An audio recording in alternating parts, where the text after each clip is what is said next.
Captain Kim Tae-ho sat in his command chair aboard the exploration vessel Eternal Dawn. The bridge was quiet except for the soft hum of the ship's engines. Outside the large viewing window, stars scattered across the darkness like tiny diamonds. Tae-ho had been patrolling this section of space for 3 months now. It was routine work, but he never got tired of seeing new worlds. "Captain, we're picking up something unusual," said Navigator Choi Ji-won from her station. Her fingers moved quickly across the control panel. "It looks like a distress signal, but it's very weak." Tae-ho leaned forward in his chair. In his 15 years as a space captain, he had learned to trust his crew completely. Ji-won was the best navigator in the fleet. If she said something was unusual, it was worth investigating. "Where is it coming from?" Tae-ho asked. "The signal is coming from an uncharted system about 2 days away," Ji-won replied. "But Captain, there's something strange about it. The signal isn't using any standard galactic communication format. It's completely different."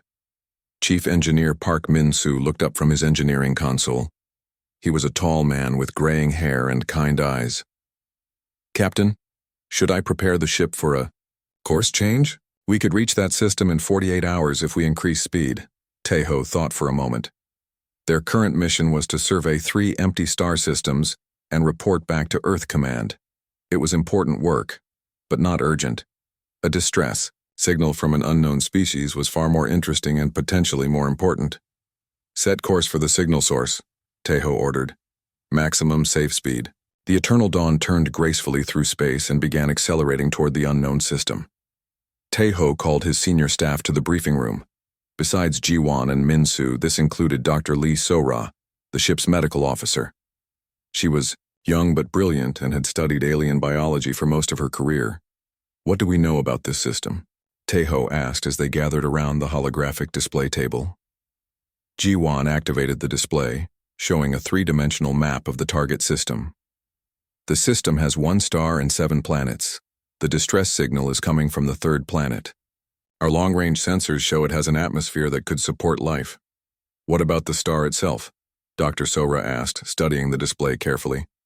Min-soo pulled up additional data. "That's the interesting part. The star appears to be unstable. Our sensors detect unusual energy fluctuations. It looks like it might be entering some kind of collapse phase." Tae-ho felt a chill run down his spine. A collapsing star meant death for any planets in the system. If there was intelligent life on that 3rd planet, they were in terrible danger. "How long before the star becomes critical?" he asked. "Based on the energy readings, I'd estimate somewhere between 6 months and a year," Min-soo replied grimly. "Maybe less." The bridge was silent for a moment as everyone absorbed this information. They were potentially dealing with an entire civilization facing extinction. 2 days later, the Eternal Dawn entered the unknown system. What they found took their breath away. The 3rd planet was beautiful, with blue oceans and white clouds, swirling around green and brown continents. But more importantly, they could see clear signs of advanced civilization. Cities gleamed on the surface, and orbital stations dotted the space around the planet. "Captain, we're receiving a transmission," Ji-won announced. "It's in their language, but our translation systems are working on it." After a few minutes, the translation came through. The voice was melodic and somehow sad. "Unknown vessel, this is Ambassador Nalvera of the Villani people. We detected your approach and hope you come in peace. We are a dying world and seek any help the universe might offer." Tae-ho felt his heart tighten. He opened a communication channel. "Ambassador Nalvera, this is Captain Kim Tae-ho of the human exploration vessel Eternal Dawn. We received your distress signal and came to investigate. We come in peace and wish to help if we can." There was a pause. Then the voice returned with what sounded like hope. "Captain Tae-ho, would you honor us with a visit to our world? We have much to discuss, and time grows short." An hour later, Tae-ho and Dr. So-ra took a shuttle down to the planet's surface. What they found amazed them. The Villani were unlike any species they had encountered. They were tall and graceful, with skin that seemed to shimmer like crystal in the sunlight. Their cities were works of art, with flowing architecture that seemed to grow from the ground itself. Ambassador Nalvera met them at the landing platform. She was elderly by her species standards, with silver crystal formations growing from her shoulders and arms. Her large, gentle eyes held deep wisdom and profound sadness. "Welcome to Velthara, our ancient home," she said, her voice carrying the weight of countless generations. "Come, let me show you what we face." She led them to a towering building that seemed to be made entirely of living crystal. Inside, Volani scientists worked frantically at strange instruments. In the center of the room was a large display showing their star. "Our sun is dying," Nalvera explained simply. "For reasons we do not understand, it has begun collapsing much earlier than our scientists predicted. We have perhaps 6 months before the radiation levels become lethal. Within a year, our entire world will be consumed." Dr. Sora studied the display with professional interest. "What have you tried to do about it?" "Everything within our power," replied one of the Volani scientists, a younger individual named Kelthanos. "We have tried to evacuate our people, but we number in the billions. Our ships can carry only a tiny fraction of our population. We have tried to find ways to stabilize our star, but we lack the technology and resources for such a massive undertaking." Tejo felt the weight of their despair. Here was an entire civilization, with millions of years of history, art, science, and culture, facing complete extinction. The Volani had built wonders that rivaled anything humans had created. Their music filled the air with haunting beauty, and their architecture defied everything he thought he knew about engineering. "Have you contacted the Galactic Council?" Tejo asked.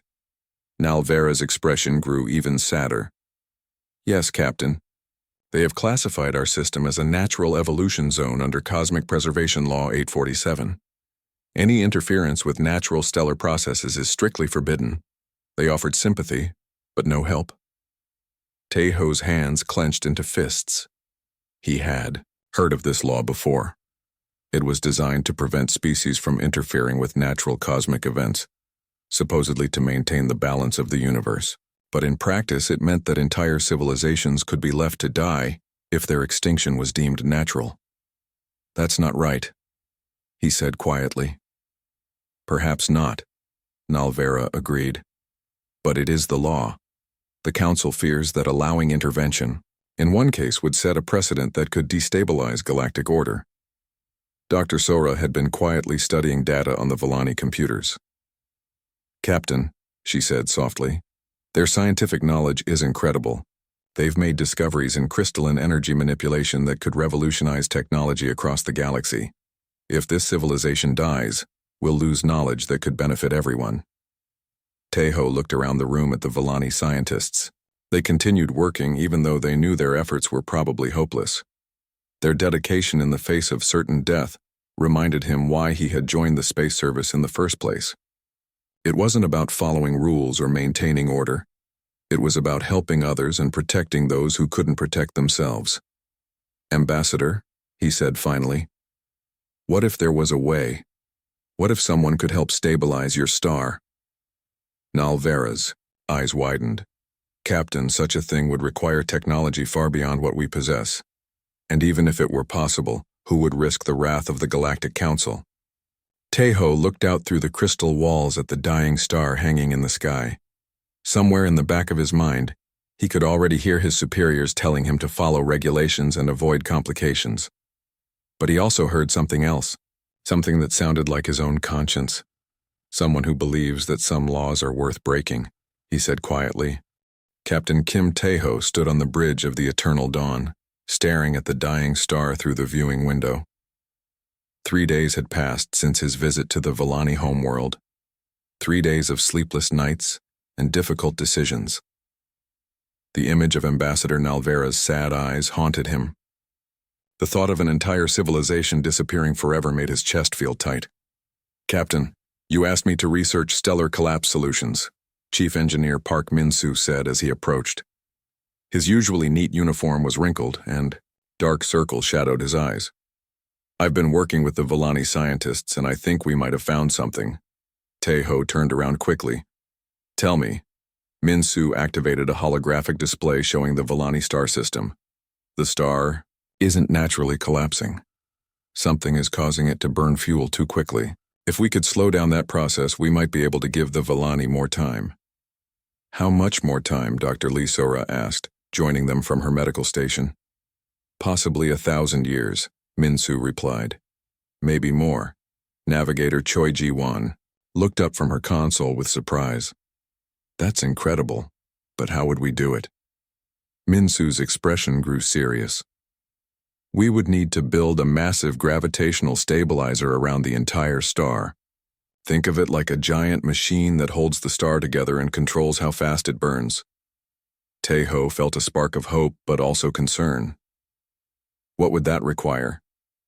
Modified human fusion reactors, exotic matter from neutron star debris, and technology that has never been tested on this scale, Minsu explained. We would also need help from the best scientists in human space. And that would violate about 12 different galactic treaties, Dr. Sora added quietly. The bridge fell silent. Everyone knew the implications. Interfering with natural stellar processes was forbidden under galactic law. Building such a device would be seen as a direct challenge to the Galactic Council's authority. Sir, Ji-won said hesitantly, maybe we should contact Earth Command first, get official approval. Taeho shook his head. Earth Command would never approve this. They'd order us to leave immediately and file a report about the Villani situation. By the time the bureaucrats finished discussing it, the Villani would be dead.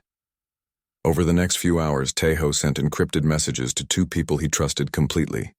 The first was Dr. Yoon Ha-na, humanity's leading expert on stellar physics. She worked at the Advanced Research Station orbiting Saturn and had published papers on theoretical star manipulation that most scientists thought were impossible. The second message went to Commander Kang Do-hyun, a veteran of the human Zephyrian border conflicts. Do-hyun now ran a small fleet of independent ships that operated in the Outer Rim territories. He was tough, reliable, and unafraid of bending rules when necessary. Both responded within hours. Dr. Hana's message was brief, but encouraging. Your plan is theoretically possible, but incredibly dangerous. I'm coming with my best equipment. Commander Do-hyun's reply was even shorter. Send coordinates, we'll be there. While waiting for reinforcements, Taeho called a meeting with his senior staff. They gathered in the ship's conference room, the same place where they had first discussed the Villani distress signal. Now the mood was much more tense. I want everyone to understand what we're about to do, Taeho began. We're going to attempt something that has never been tried before. We're going to break galactic law to save an entire species. If we succeed, we'll be heroes to the Villani but criminals to everyone else. If we fail, we might destroy ourselves and accomplish nothing.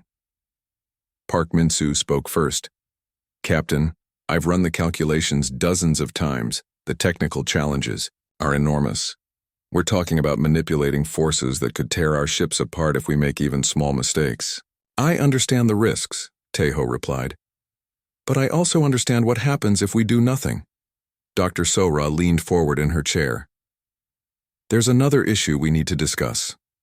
The precedent this sets. If we succeed, other species might expect humans to solve their problems too. We could become responsible for every crisis in the galaxy. And if word gets out about what we're doing, the Galactic Council will send enforcement fleets to stop us, Ji-won added. We could start a war. Taeho had thought about all these concerns. They were valid and frightening. But every time he considered backing down, he remembered the Villani children he had seen playing in their crystal cities. They deserved a chance to grow up, to have families of their own, to contribute to the universe's store of knowledge and beauty. I'm not ordering any of you to participate, he said finally. This mission is voluntary. Anyone who wants to transfer to another ship can do so without any negative consequences. I'll write recommendations for all of you. The room was quiet for a long moment. Then Min-soo smiled slightly. Captain, I've been an engineer for 23 years. I've built a lot of things, but I've never built anything that could save an entire world. Count me in. The Villani have medical knowledge that could help billions of people, Dr. Sora said. Their understanding of crystalline biology is centuries ahead of anything we've seen. They're worth saving. Jiwan nodded firmly. I've calculated. Jump routes for smugglers and pirates. I think I can handle calculating orbits for star stabilizers. Taeho felt a surge of pride in his crew. These were good people, willing to risk everything for strangers they had just met. Dr. Hana arrived 2 days later aboard a modified research vessel loaded with experimental equipment. She was a small woman with sharp eyes and hands that never stayed still.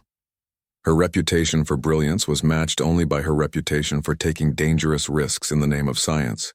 Captain Taeho, she said as she boarded the Eternal Dawn, what you're proposing is either the greatest scientific achievement in human history or the most spectacular failure. Either way, I wouldn't miss it. Commander Do-hyun's arrival was more dramatic. His small fleet of 5 ships dropped out of hyperspace with military precision. Do-hyun himself was a stocky man with scars on his face and the confident bearing of someone who had survived many battles. Kim Taeho, he said with a grin as they met in the docking bay. When I got your message, I thought you had finally lost your mind. Then I thought about it more and I realized you were just being human. What do you mean? Taeho asked.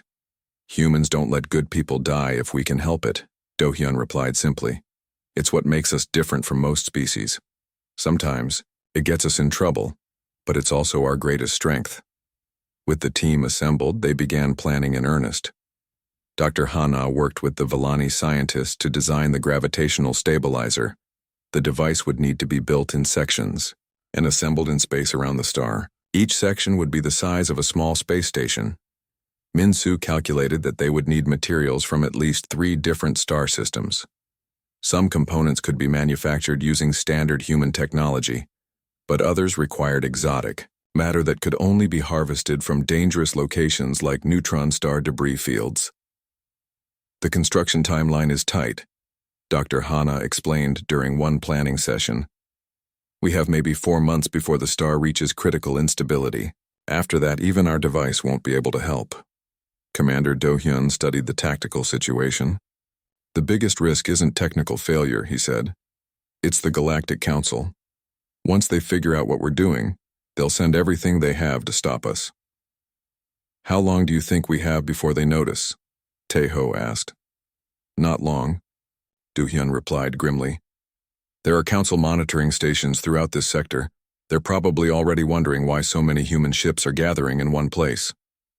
As if summoned by their conversation, Jiwan's voice came over the ship's communication system. Captain, we have a problem. Long-range sensors are detecting a council inspection ship approaching the system. Estimated arrival in 6 hours. Taeho felt his stomach drop. They had barely begun planning and already they were facing official scrutiny. If the council inspector discovered their intentions, the mission would be over before it started. Options? He asked Commander Do-hyun.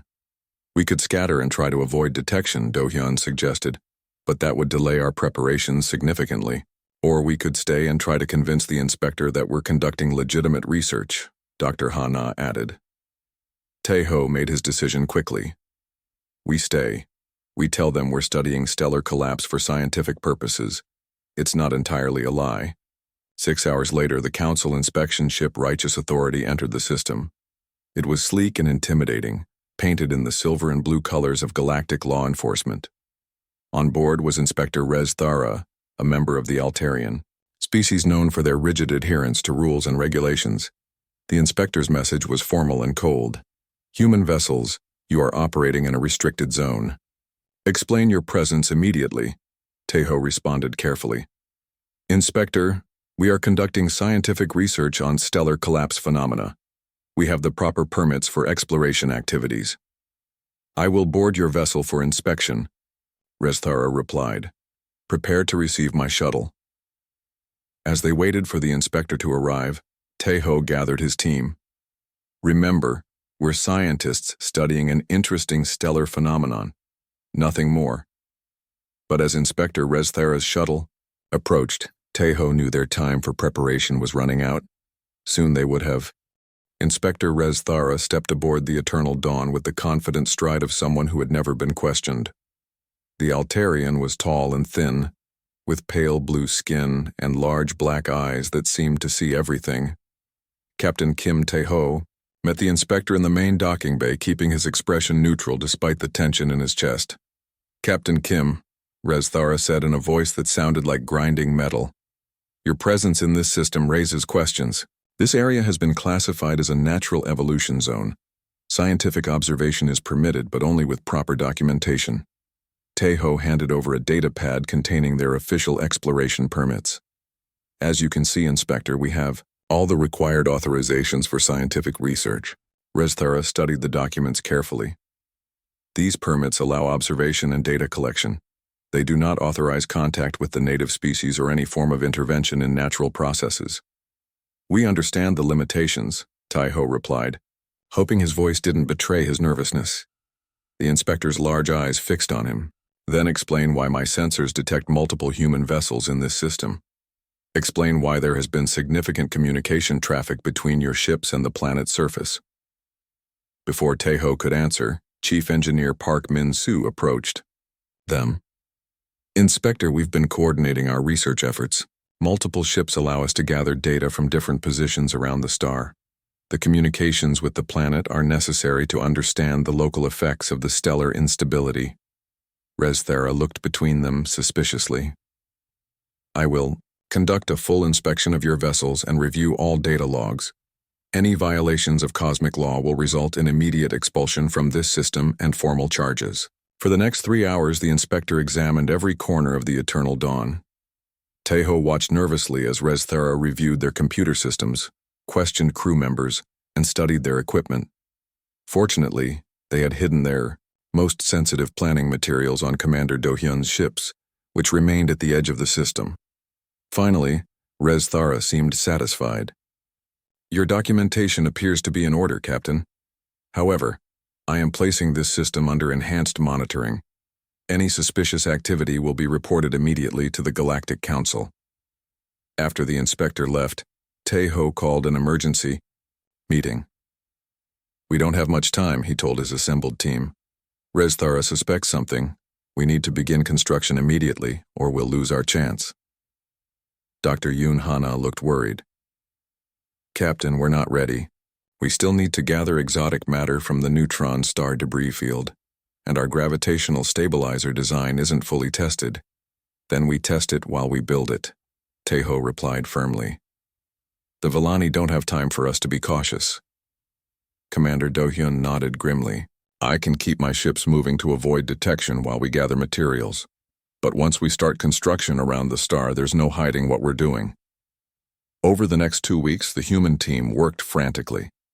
Dr. Hana and the Villani, scientist Kelthanos, collaborated on refining the stabilizer design. Their partnership proved remarkable, combining human engineering skills with Villani crystalline energy manipulation techniques.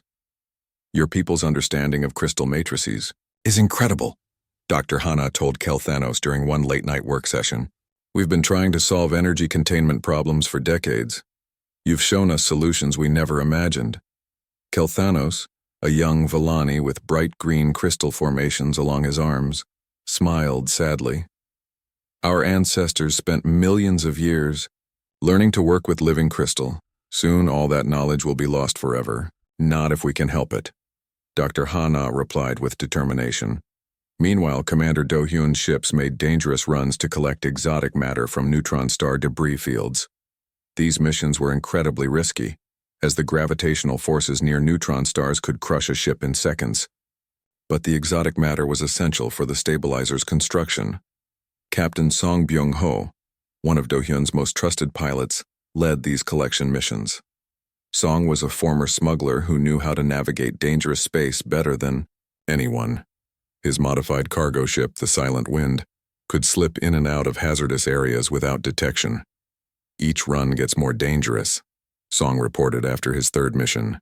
"The neutron star's magnetic field is affecting our navigation systems, but we're getting the materials we need." Park Min-soo worked around the clock to modify human fusion reactors for the stabilizer project. The engineering challenges were enormous.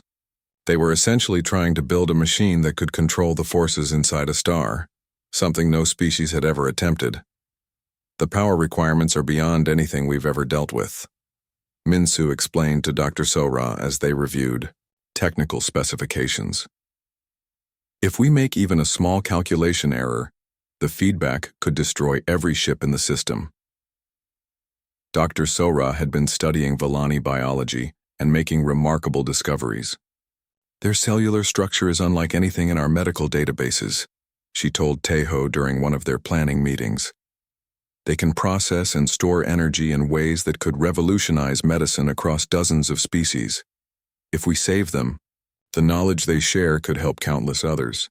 As construction of the first stabilizer components began, the team faced constant technical problems.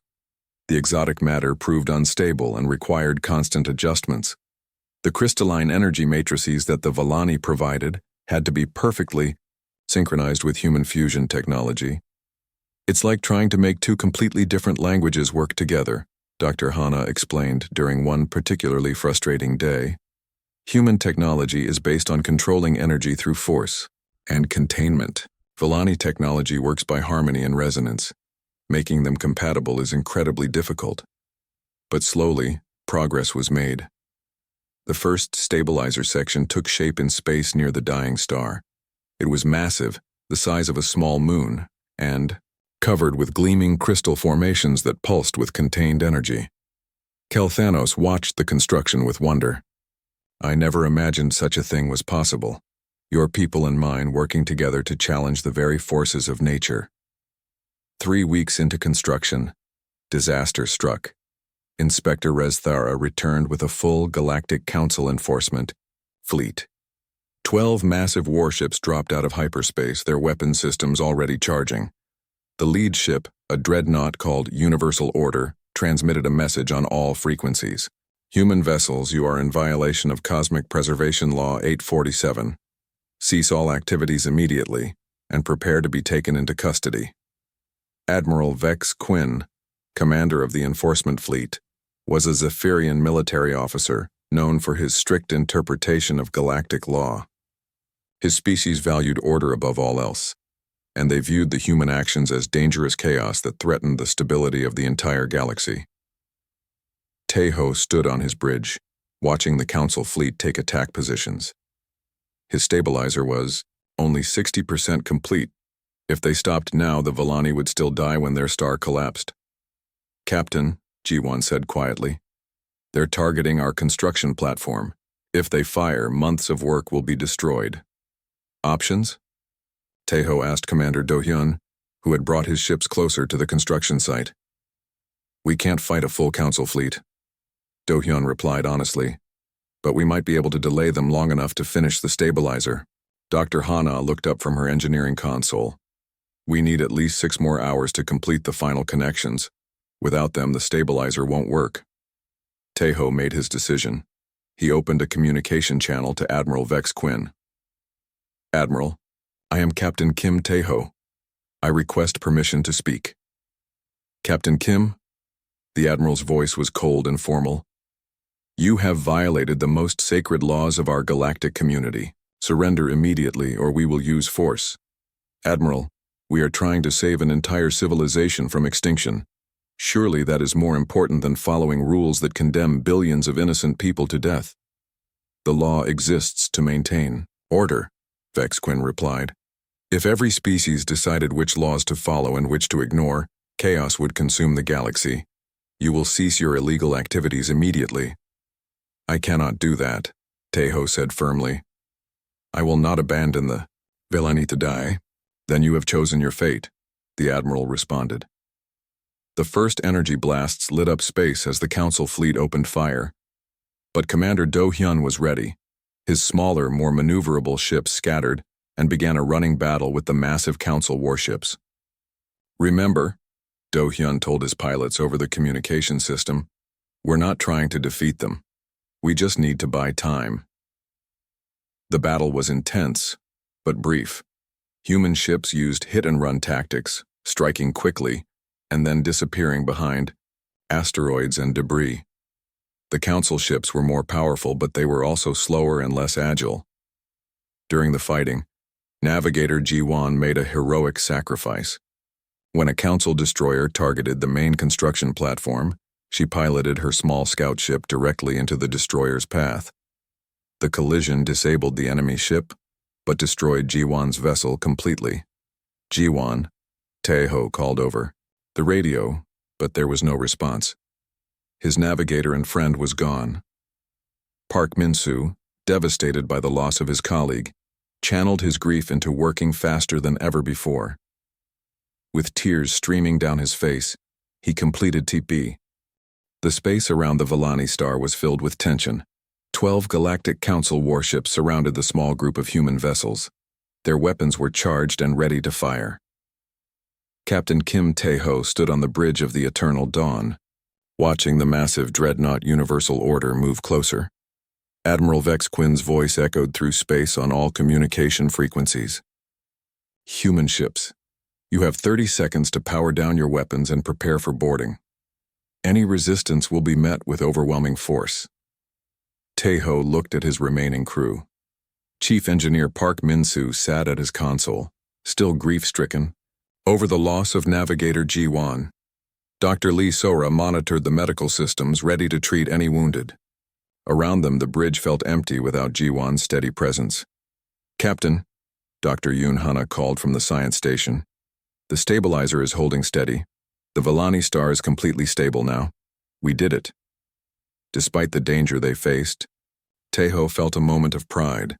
They had actually saved an entire civilization. Whatever happened next, that achievement could never be taken away.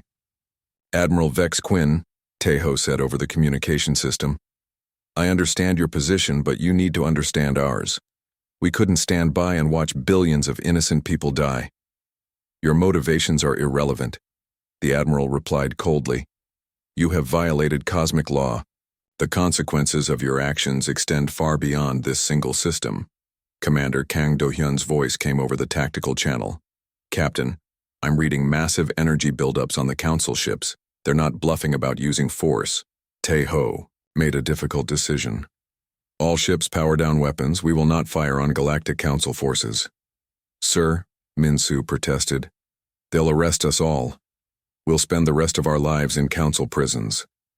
Maybe, Tae-ho replied. But we're not murderers. We saved the Vellani through construction and cooperation, not violence. We won't start a war now. As the human ships powered down their weapons, something unexpected happened. From the planet below, hundreds of Vellani ships began rising into space. They were not warships, but civilian vessels, cargo haulers, and passenger transports.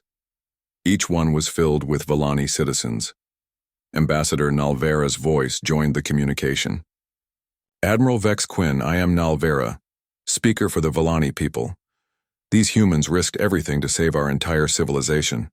They are heroes, not criminals. The Admiral's response was firm. Ambassador, I sympathize with your situation, but cosmic law applies to all species equally. These humans have set a dangerous precedent that threatens galactic stability. What precedent? Nalvera asked. The precedent of compassion? The precedent of refusing to let good people die when you have the power to save them? More voices joined the conversation. Young scientist Kel Thanos spoke for the Vellani scientific community. Admiral, these humans shared their knowledge freely with us. Together we have made discoveries that will benefit the entire galaxy. Their actions have created cooperation, not chaos. From his ship, Captain Song Byung-ho added his own perspective. Admiral, I've been a smuggler and an outlaw for most of my life. I've seen real criminals and real crime. What we did here wasn't criminal. It was the most decent thing I've ever been part of. Admiral Vex Quinn seemed unmoved by the appeals. Sentiment does not override law. All human vessels will be escorted to Council detention facilities pending formal charges. As Council, Marines prepared to board the human ships. Dr. Sora made an announcement that changed everything. Admiral, during our time with the Vellani, I've made some important medical discoveries. Their unique biology could help treat diseases that affect dozens of species across the galaxy.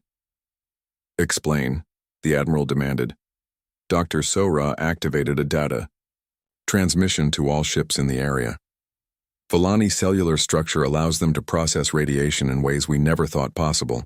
This could lead to treatments for radiation poisoning, genetic disorders, and even some forms of cancer. If the Villani had died, this knowledge would have been lost forever. Dr. Hana added her own scientific findings. The gravitational stabilization technique we developed here could be used to save other dying star systems throughout the galaxy. We've essentially created a tool that could preserve life on a massive scale. Admiral Vex Quinn was quiet for a long moment. When he spoke again, his voice carried a note of uncertainty. These claims require verification. Then verify them, Tejo said. Send your best scientist to review our data. Talk to the Villani researchers. See for yourself what we've accomplished. While they waited for the Admiral's decision, tragic news came from one of Do-hyun's ships. During the battle, debris from the destroyed Council destroyer had damaged the cargo vessel Steady Progress. The ship was losing atmosphere, and its crew was trapped. Without hesitation, Dr. Sora and her medical team took a rescue shuttle to help the wounded. Park Min-soo led an engineering team to help with emergency repairs. Even facing arrest, the humans continued to help others in need. Captain Song Byung-ho piloted his ship, the Silent Wind, close to the damaged vessel to provide additional support. "This is what humans do," he said over the radio. "We help people. It's who we are." The rescue operation was complicated and dangerous. The damaged ship was spinning slowly and its hull was cracked in several places. Dr. Sora had to perform emergency surgery in zero gravity, while Park Min-soo's team worked. To seal the atmospheric leaks, Admiral Vex Quinn watched the rescue with growing interest. His own species, the Zephyrians, valued order and efficiency above all else. But he was beginning to understand something different about humans. They valued individual life above rules and regulations. "Captain Kim," the Admiral said finally, "your people continue to surprise me. Even facing imprisonment, you risk your lives to save others." "It's not surprising to us," Tejo replied simply. "It's just what decent people do." The rescue was successful. All crew members from the damaged ship were saved, though several required extensive medical treatment. Dr. Sora worked tirelessly to care for the wounded, using techniques she had learned from the Villani to treat injuries that would normally be fatal. During the medical treatment, something remarkable happened. Kel Thanos, the young Villani scientist, offered to help with the injured crew members. Using Villani crystalline healing techniques, he was able to accelerate the healing process dramatically. "Your people and mine," Kel Thanos said to Dr. Sora. "As they work together, we can accomplish amazing things when we cooperate." Admiral Vex Quinn observed this cooperation with growing thoughtfulness. His communications officer, a young Zephyrian named Tex Mori, approached him privately. "Admiral," Tex Mori said quietly, "perhaps we should consider that these humans have revealed something important. Their willingness to break unjust laws may actually serve a higher justice." The Admiral studied the data streams coming from the Villani planet. The star was completely stable now, burning with steady light that would sustain the planet for thousands of years. Billions of Villani who had faced certain death were now safe. "Contact Council headquarters," Admiral Vex Quinn ordered finally. "Inform them that this situation requires immediate review by the full Council. Tell them we have evidence of significant scientific breakthroughs that affect galactic policy." Tejo felt a spark of hope. The Admiral wasn't immediately arresting them. Perhaps there was a chance that the Council would see reason, but that hope was quickly dampened when more ships began arriving in the system. These weren't Council enforcement vessels. They were ships from various species across the galaxy, all coming to investigate the reports of humans breaking cosmic law. Some came as allies. The Turvan Republic sent a diplomatic vessel to support humanity's actions. The Keth Collective, known for their scientific curiosity, arrived to study the stabilization technology. Others came as enemies. The Rigid Order, a faction within the Council that believed in absolute law enforcement, brought additional warships. The Preservation Sect, a religious group that viewed stellar collapse as divine will, declared the human actions to be blasphemy against natural order. "Captain," Commander Do-hyun reported grimly. We now have 47 ships from 16 different species in this system. About half support us, half oppose us. This could turn into a major diplomatic crisis. Dr. Hana looked worried as she monitored the new arrivals. Some of these species have been enemies for centuries. If fighting breaks out here, it could spread across the galaxy. Ambassador Nalvera sent a message to all the newly arrived ships. Welcome to our system. You have come to witness something remarkable. You have come to see what happens when compassion overcomes law, when cooperation overcomes division. We invite you to learn from what has happened here. As representatives from various species prepared to meet and discuss the situation, Tae-ho realized that their simple mission to save one dying civilization had become something much larger. They had inadvertently created a test case that would determine the future of galactic law and cooperation. The price of their defiance was becoming clear. They hadn't just saved the Villani. They had challenged the entire structure of galactic civilization. Now they would have to face the consequences of that challenge, whatever they might be. Standing on his bridge, surrounded by ships from across the galaxy, Tae-ho felt the weight of history settling on his shoulders. The next Fae. 6 months had passed since Captain Kim Tae-ho and his crew saved the Villani civilization. Now he stood in the Great Hall of the Galactic Council, facing judgment for his actions. The enormous chamber was filled with representatives from hundreds of species, all watching as he prepared to defend breaking cosmic law. The trial had become the most important legal proceeding in galactic history. News of the Villani rescue had spread across the galaxy, dividing species into those who supported human compassion and those who feared the breakdown of cosmic order. Prosecutor Vel Thane, a stern member of the Rigid Order faction, stood before the assembly. Captain Kim stands accused of violating Cosmic Preservation Law 847, interfering with natural stellar processes, and setting a dangerous precedent that threatens galactic stability.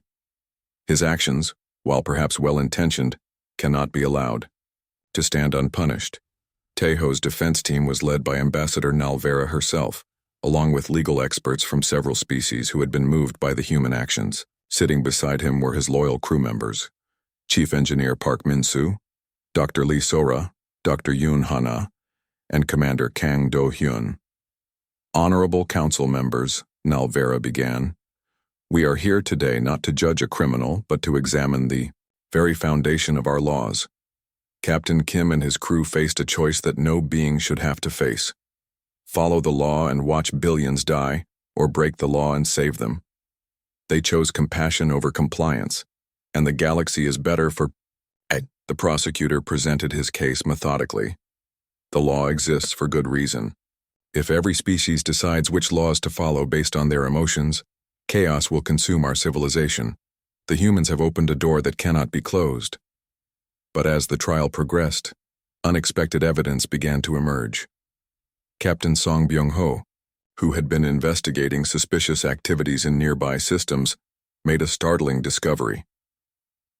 Honorable Council, Song announced, I have found evidence that the Villani star collapse was not natural. Someone has been artificially accelerating stellar deaths across this sector of the galaxy. The chamber erupted in shocked murmurs. Song presented data showing that 3 other star systems had experienced similar premature collapses over the past 50 years. Each time the dying species had requested help from the Council and been refused under cosmic preservation laws. Dr. Hana stood to address the assembly. We have analyzed the data Captain Song provided. The stellar manipulation technology is incredibly advanced, far beyond what most species possess. Someone has been deliberately causing extinctions. This is a serious accusation, said Chief Justice Moore Kalin, the Council's highest legal authority. Do you have evidence of who is responsible? Young Villani scientist Kel Thanos approached the witness stand. Over the past months, he had been working with human researchers to study the artificial collapse patterns. Honorable Council, we have traced the energy signatures to the hegemony of Kethmore. They have been using stellar manipulation to clear systems for their own expansion. The revelation sent shockwaves through the assembly. The hegemony of Keithmore was an ancient and powerful species that had always claimed to support cosmic preservation laws. The idea that they had been secretly violating those same laws for genocidal purposes was almost unthinkable. Prosecutor Velthane looked stunned. These accusations require immediate investigation. If true, they change everything about this case. They change more than this case, Tejo said, standing to address the council. They prove that sometimes following the law means helping criminals commit murder. While we debated the legality of saving lives, an entire species was committing genocide and hiding behind the same laws they were breaking. Dr. Sora presented her medical research to the assembly. The Villani possess unique biological properties that have led to breakthroughs in treating radiation sickness and genetic disorders. Their knowledge has already helped save thousands of lives across dozens of species. If we had followed the law and let them die, all of this would have been lost. Ambassador Nalvera played recordings from Villani children, now safe and growing up under their stabilized sun. Their voices filled the chamber with songs of gratitude and hope. Many council members were visibly moved by the innocence and joy in those young voices.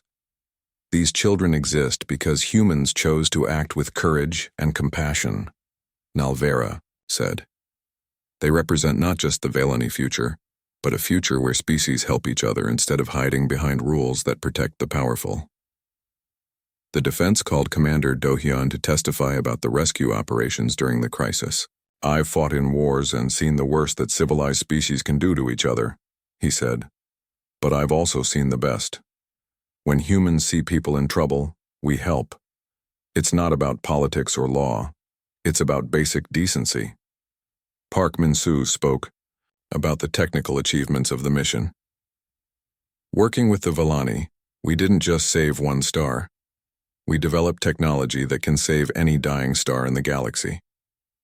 The gravitational stabilization technique is now being used to help 3 other systems facing similar problems." The trial took an unexpected turn when representatives from the Keithmore hegemony arrived to defend themselves against the genocide accusations. Their spokesman, War Master Zekthul, was arrogant and dismissive. "The accusations against us are baseless," Zekthul declared. "We have always followed cosmic law precisely. The deaths of inferior species serve the greater good of galactic evolution." But Captain Song had prepared for this denial. He presented communication intercepts showing Keithmore agents discussing their stellar manipulation program.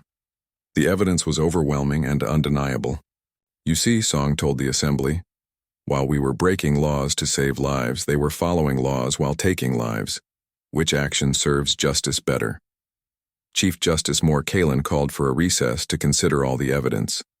During the IA break, something remarkable happened. Representatives from dozens of species approached Tejo and his crew to express their support. "Your actions have inspired our people," said Ambassador Kilnara of the Turvan Republic. "We have decided to establish our own humanitarian intervention protocols. Never again will we let law prevent us from saving innocent lives." Similar declarations came from other species. The human example had started a movement across the galaxy toward more compassionate interpretation of cosmic law. When the trial resumed, Chief Justice Moore Kalin announced the Council's decision. "After careful consideration of all evidence, this Council finds Captain Kim Tae-ho and his crew not guilty of violating cosmic law. Their actions exposed a greater crime and saved countless lives." The chamber erupted in cheers, but the justice continued. "More importantly, this case has revealed fundamental flaws in our legal system. We hereby establish new protocols for humanitarian intervention. No longer will rigid law prevent compassionate action when lives can be saved." Prosecutor Velthane, surprising everyone, stood and applauded. "I prosecuted this case believing in the importance of law and order. I have learned that true order serves life, not the other way around." As the trial concluded, Admiral Vex Quinn approached Tejo. "Captain, the Council has a proposal for you. We want to establish a new galactic humanitarian fleet dedicated to preventing extinctions and helping species in crisis. Would you consider leading it?" Tejo looked at his crew, seeing pride and determination in their faces.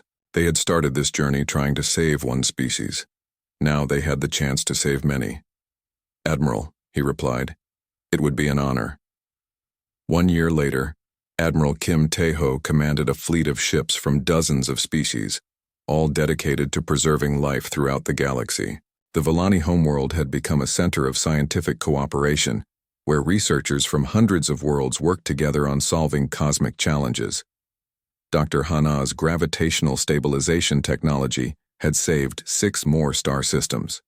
Dr. Sora's medical breakthroughs based on Vellani biology had eliminated 3 major diseases that had plagued the galaxy for centuries. Park Min-soo designed new ships specifically for humanitarian missions, combining the best technology from multiple species. Commander Do Hyun trained mixed-species crews in crisis response and peaceful intervention techniques. On Velthara, a memorial stood in honor of navigator Choi Ji-won, whose sacrifice had made it all possible. The inscription read, "She showed us that sometimes the highest law is compassion itself." Captain Song Byung-ho had been appointed as the fleet's intelligence chief, tracking down other cases of artificial extinction and hidden genocide. His work had already prevented 2 more attempts by the Kethmore hegemony to destroy inhabited systems. The Kethmore themselves faced justice before a galactic tribunal. Their crimes were exposed, their leadership imprisoned, and their technology turned to peaceful purposes under strict supervision. Young Kelthanos, now a respected scientist, often spoke to Academy students about the importance of cooperation between species. "The humans taught us that following rules is less important than doing what is right," he would say. "They showed us that true strength comes from helping others, not from following orders." As Admiral Tae-ho stood on the bridge of his flagship, the New Dawn, he often thought about that first distress signal from a dying world. One decision to help strangers had changed the entire galaxy. Ambassador Nal Vera, now serving as the